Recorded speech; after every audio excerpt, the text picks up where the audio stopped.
I am happy to see you on this Saturday with great enthusiasm that today we have finished 1349th case of Puberphonia. Today means today is Saturday, 23rd March 2024. So I am writing a book once again. This is my 41st book, that too only in Puberphonia. But every day new voices are coming. They are giving different ideas about Puberphonia. Today, one boy already we have put it in the YouTube. He had come Bihar. From Bihar, he had come with a great hope. He had come with great success. We are able to treat him today, and he is all right. Today it's the first day, and he had given immediately a phone call to his place, and another boy he had referred, and he is willing to come next week from Bihar for Puberphonia treatment. So every boy is encouraging me. So this encouragement gives us new idea about Puberphonia. And that boy is telling this problem is a malignant problem for him. Puberphonia problem for him is a malignant problem. That is what he says. Because he never want to live. That means he want to identify himself.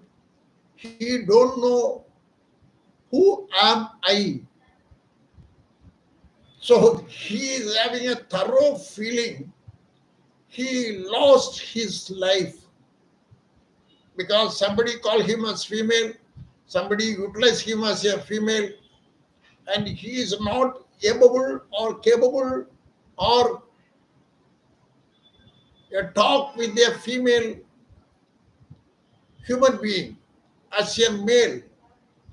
That decreases his integrity. So he feel the puberphonia for him is a malignant puberphonia. The consequence is what are the things happen to him, you should be able to understand. Maybe homosexual, maybe transgender, maybe more than that, serious things. Who am I is having a doubt. So that category he feels. Me to understand the medical fraternity, there are two type of puberphonia. One is benign and another is malignant type of puberphonia. Benign type means you are accepting your puberphonia voice and living happily with your family. You are having good family, good children, and good income. Even your voice make you as a registration for your identity. Oh, that gentleman, he will talk only in puberphonic voice, but he is great. There are so many actors and politicians with the puberphonia voice. They are great people. What is the treatment required for them? Nothing required. They talk nicely. But definitely the manly voice is little less, but it doesn't hinder or stand in the way of their life. Stammering. There are many great people with stammering. Nothing can stop their life. So that type of life is benign problem. No problem for them. But another category is there, malignant puberphonia. They are upset. They feel, who am I and what happened to me? I may not fit to live in this world. That is what they think. They want to leave this society. They will be away from the society. I never want to call them as a malignant type, but they themselves feel it is a malignant type. So whether it is fit to call or divide the puberphonia type as benign and malignant type. Yes, I have to, or we have to, or medical fraternity should divide it, because many of the puberphonia, it is a laughing matter only. We ignore the problem because it is not our problem. It is a problem of the puberphonia boys. So we are not taking any interest to treat that type of puberphonia. Oh, you can live like that. You can happily live with that. Yes, definitely.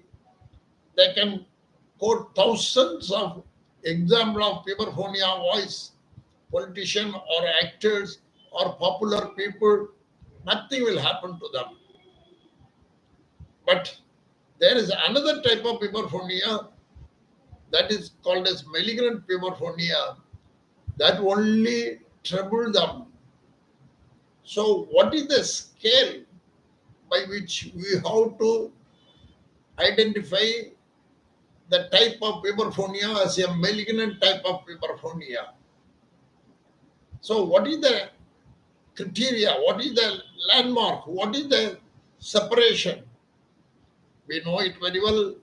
There are many benign condition we used to call as malignant thing, simply otitis externa. Only outside ear problem, some of the cases we used to call as malignant otitis media. It is not malignant. If it is diabetic, if it is having a sequestrum and failed to cure by the conventional treatment, we are very cautious and we place them as malignant otitis media because it is so dangerous, it will spread to the adjoining structure. It may present with diabetic mastocytosis with the facial nerve paralysis and labyrinth involvement and intercranial extension. So we put that case as a malignant otitis external.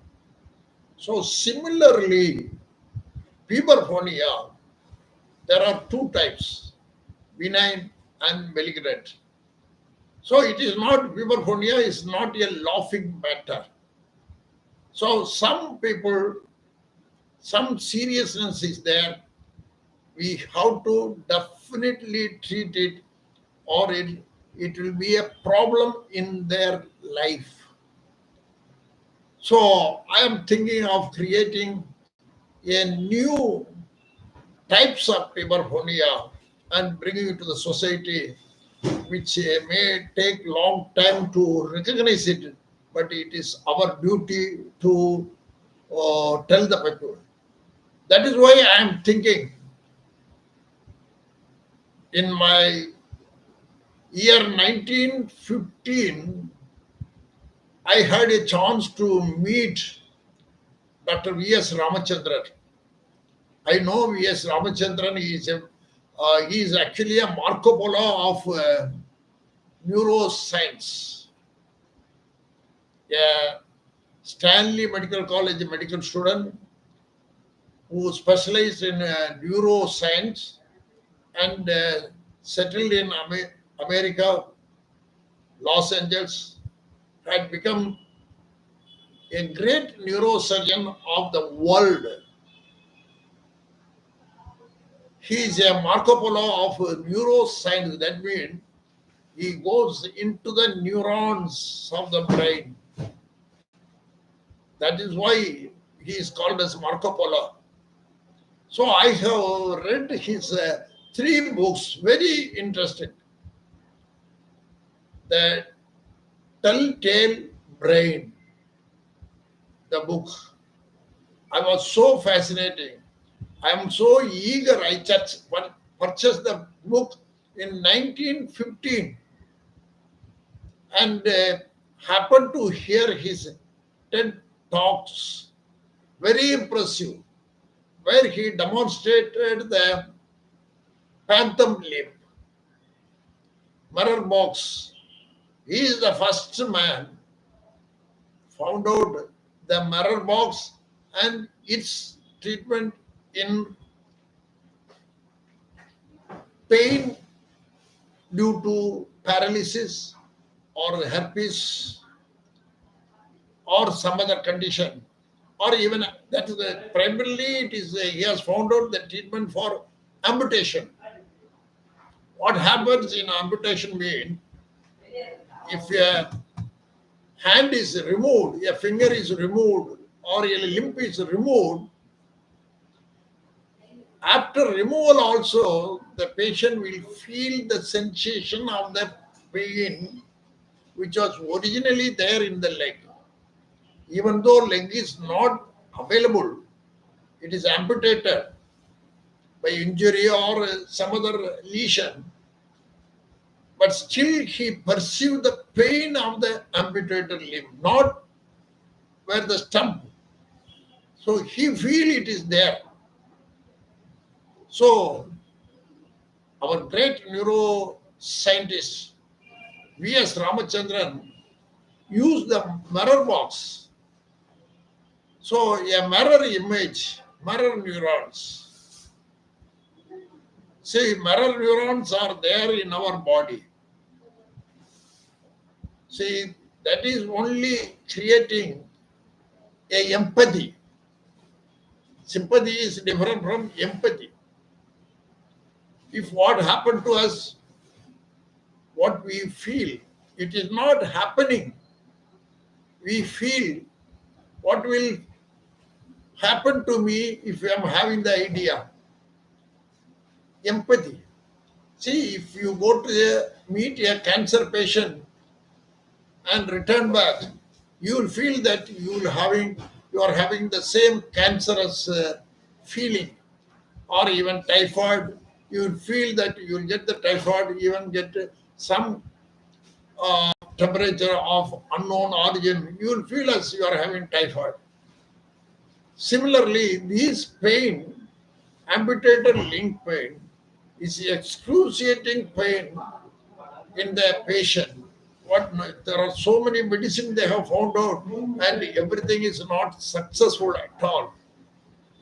But luckily, one of the patient, our great Marco Polo neuroscientist, Dr. V.S. Ramachandran of Pondicherry, Valayanur, he used mirror image and made a change in the feeling of the patient. Oh, my leg is there, it is moving even without pain. So when this is repeatedly informing the brain that the leg moves without pain, the patient understands, so he can live without pain in the amputated leg or hand. So this he has used even paralysis and other condition successfully. Many people are following it, and he is the author or inventor for mirror box therapy. This is what happening. So I met V.S. Ramachandran, the great. I was so fascinating and want to see him. I met him in uh, 2018.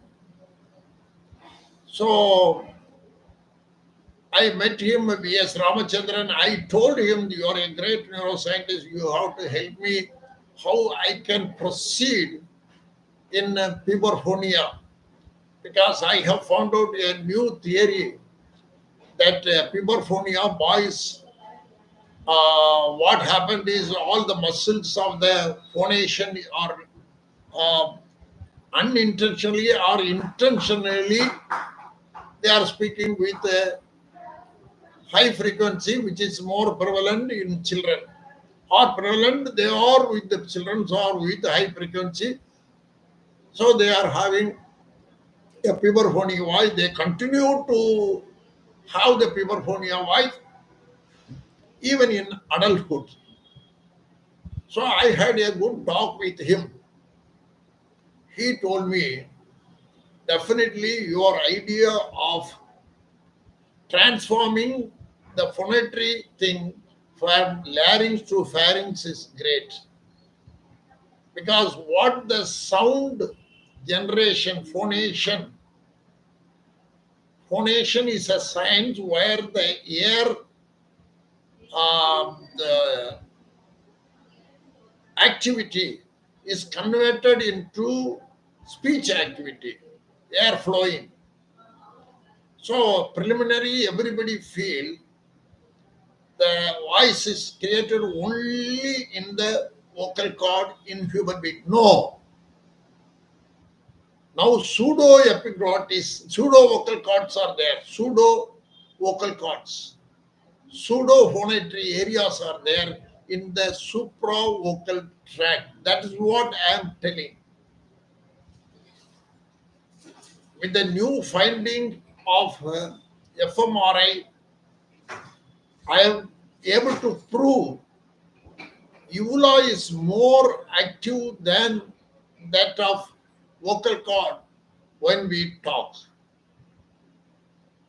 So definitely supravocal tract also, a pseudo glottic formation is there, where it may be in the where in the place, there may be, I am thinking in the region of the uvula. See, in the region of the vocal cord, below vocal cord, above vocal cord, the air pressure is different. Similarly, below uvula, above uvula, that two regions, laryngopharynx and nasopharynx, laryngopharynx and oropharynx. There are two separate, three cavities are there, which is separated by valopharynx, where the uvula or soft palate play very, very important phenomenon in forming the pseudo epiglottis, pseudo uh, glottis. It can occur in the epiglottic, ariepiglottic fold also. In the region of the constrictor muscle, inferior pessiment ridge, also there is a chance for formation of the pseudoglottis. So I had a good discussion with V.S. Ramachandran. So this had helped me, that I have to thank him a lot, because at least talking to him and expressing my view, I want to sincerely acknowledge him, not only a matter of courtesy or respect, but also a way of ensuring the quality and integrity of my research. By acknowledgement, we have shown that we have followed the ethical and professional standards of our field, that we have consulted the experts, and that we have built on existing knowledge and evidence. So, great thing, I have to respect V.S. Ramachandran and acknowledge him. With these few words, we close this Saturday session, and we'll meet you next Saturday. Thanking you. Great, happy.